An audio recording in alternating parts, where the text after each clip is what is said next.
High on a hilltop, overlooking a vast valley, stood a solitary house. It was a simple dwelling, built of sun-baked bricks and weathered wood, a testament to the resilience of its inhabitants. From the porch, one could see the meandering river, a silver ribbon cutting through the green expanse of the valley below. The house was surrounded by a field of ripening corn, the family's livelihood and their only hope for the future. The air was thick with the scent of earth and the promise of a bountiful harvest. The family within awaited the life-giving rain, their hearts filled with hope. Lencho, a hard-working farmer, lived in this house with his wife and children. They were simple people, their lives intertwined with the rhythms of nature. Every day, Lencho would gaze at the sky, searching for signs of rain. He knew that the success of his crops, and indeed his family's survival, depended on the timely arrival of the life-giving showers. His wife, a woman of quiet strength, shared his hope and anxiety. Together they prayed for rain, their voices mingling with the whispers of the wind. The children, too young to fully understand the gravity of the situation, shared their parents' anticipation. They would run through the fields, their laughter echoing across the valley, their innocent joy a stark contrast to the underlying anxiety that permeated the air.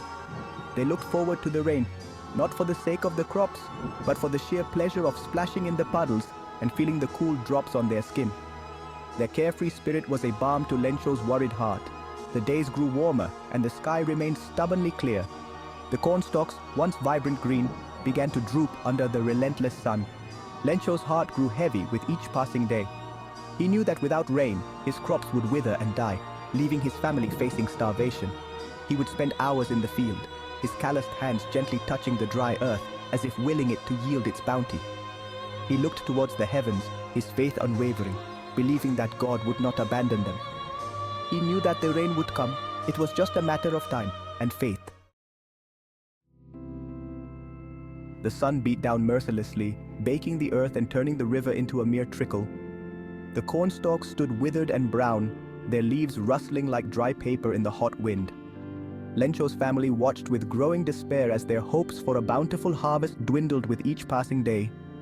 They prayed for rain, their voices filled with a mixture of hope and desperation. Each evening they gathered on the porch, their eyes fixed on the horizon, searching for any sign of approaching clouds. Lencho, a man of unwavering faith, believed that God would answer their prayers. He had worked hard, he had planted the seeds, and he had nurtured the young plants. He had done everything he could, and now all that remained was to trust in God's providence. He reassured his family, telling them that God would not forsake them, that the rain would come, and that their crops would be saved. His words, spoken with conviction, brought a glimmer of hope to their weary hearts. The children, though too young to fully comprehend the situation, sensed the anxiety of their parents. They no longer ran through the fields, their laughter silenced by the oppressive heat and the looming threat of hunger. They clung to their mother, their small hands gripping her skirt, seeking comfort in her presence. They too prayed for rain, their innocent voices joining the chorus of hope that rose from the little house on the hill. As the days turned into weeks, the situation grew increasingly dire. The well began to dry up, and the family was forced to ration their meager supplies of water. The animals grew restless, their low moans adding to the sense of despair that hung heavy in the air. Lencho, however, refused to give in to despair. He continued to pray, his faith unshaken, his belief in divine intervention stronger than ever. He knew that God would provide, even in the face of such adversity. He clung to this belief, for it was the only thing that sustained him through the long, hot days. One afternoon, as Lencho and his family were gathered on the porch, dark clouds began to gather on the horizon. A cool breeze swept through the valley, carrying the scent of rain. Lencho's heart leapt with joy. His prayers had been answered. The rain was coming. He looked up at the sky, his eyes filled with gratitude. The children cheered, their laughter echoing through the valley, their spirits revived by the promise of relief. For a brief moment, hope blossomed in the hearts of the family. The wind picked up, and the sky grew darker. The first drops of rain began to fall, large and heavy, splattering against the dry earth. Lencho smiled, feeling the cool drops on his face. He raised his arms towards the heavens, thanking God for his mercy. The rain continued to fall, steadily at first, then with increasing intensity. The dry earth drank thirstily, absorbing the life-giving moisture. The river began to swell, its waters flowing with renewed vigor. But the joy was short-lived. The rain, which had begun as a blessing, soon turned into a curse. The wind howled, and the rain turned to hail, large icy pellets that lashed against the crops, stripping them bare.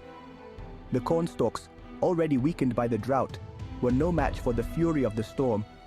They bent and broke under the weight of the hail, their leaves shredded and torn. The ground became covered with a thick layer of ice, a chilling white blanket that smothered all hope. Lencho watched in horror as his crops were destroyed before his eyes. The hailstorm raged for hours, leaving a trail of devastation in its wake. When the storm finally subsided, the valley was transformed. The once green cornfield was now a desolate wasteland, covered in a thick layer of ice. The river, swollen and angry, threatened to overflow its banks. Lencho's heart sank. His hopes, so recently revived, were now dashed against the rocks of despair. His prayers had been answered, but not in the way he had hoped.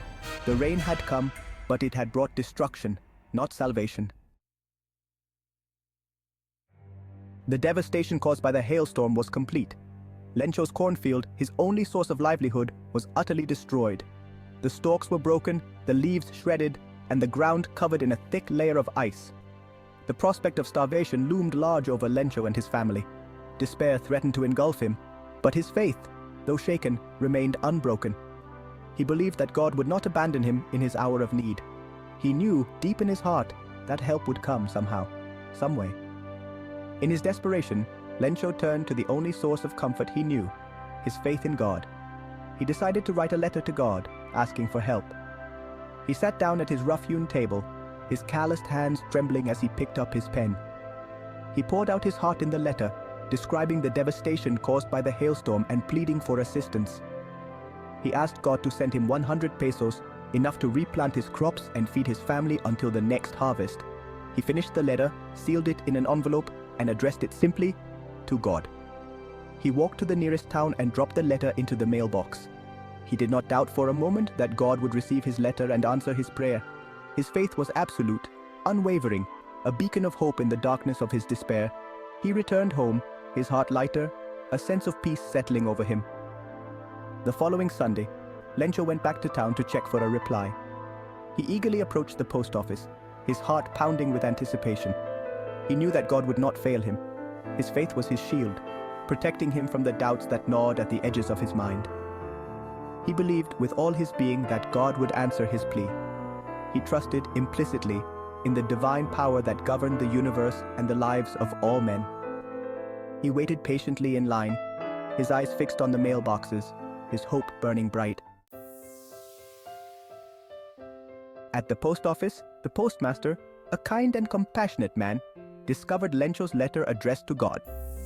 Intrigued, he opened the letter and read Lencho's heartfelt plea for help. Touched by the farmer's unwavering faith and moved by his desperate situation, the postmaster decided to do something to help. He couldn't let Lencho's faith be shattered. He resolved to gather money and send it to Lencho, making him believe it came from God. The postmaster shared Lencho's letter with his colleagues, and together they decided to contribute a portion of their salaries to help the farmer. They passed the hat around, collecting whatever they could spare. They also reached out to the community, asking for donations. The townspeople, moved by the story of Lencho's plight and inspired by the postmaster's compassion, readily contributed to the cause. They too were touched by the farmer's simple faith and his unwavering belief in divine intervention. The postmaster gathered the money collected, but it fell short of the 100 pesos Lencho had requested. However, he felt it was still a substantial amount that could offer some relief to the struggling farmer. He placed the money in an envelope, addressed it to Lencho, and added a single word below the address: God. He hoped that this small act of kindness would reinforce Lencho's faith and give him the strength to carry on. The postmaster carefully sealed the envelope and placed it amongst the other letters to be delivered to Lencho the following Sunday. He felt a sense of satisfaction, knowing that he had played a small part in preserving a man's faith. He knew that the amount was not what Lencho had requested, but he hoped that it would be enough to provide some comfort and alleviate some of the burden the farmer carried. He prayed that Lencho would see God's hand in this act of kindness. The following Sunday, Lencho arrived at the post office, his heart filled with anticipation. He eagerly approached the counter and received his letter. He recognized the handwriting immediately, or so he thought. With trembling hands, he tore open the envelope and counted the money inside. His face fell. It wasn't the full 100 pesos he had requested. His initial joy turned to disappointment, then to anger. His faith, so strong just moments before, began to waver. Lencho felt a surge of indignation. He couldn't believe that God would send him less than what he had asked for. He felt cheated, betrayed. He immediately sat down and wrote another letter, his anger fueling his pen. He addressed it once again to God. In his letter, he complained that he had received only 70 pesos and accused the postal workers of stealing the rest. He demanded that God send him the remaining 30 pesos, but this time, he instructed God to send the money directly as he couldn't trust the postal employees. He sealed the letter, his anger still simmering, and marched back to the post office. He dropped the letter into the mailbox, his faith now replaced with suspicion and resentment. He walked away, his head held high, but his heart heavy with disillusionment. The postmaster, upon discovering Lencho's second letter, was stunned. He was saddened by Lencho's misplaced accusation and the erosion of his faith. He realized the irony of the situation. His act of kindness, intended to bolster Lencho's belief in God, had inadvertently sown seeds of doubt. Lencho's unwavering faith, so inspiring at first, had now become a rigid dogma, unable to accommodate the imperfections of human generosity. His story serves as a poignant reminder of the complexities of faith and the unpredictable nature of human kindness. It highlights the fine line between belief and blind faith, between hope and expectation.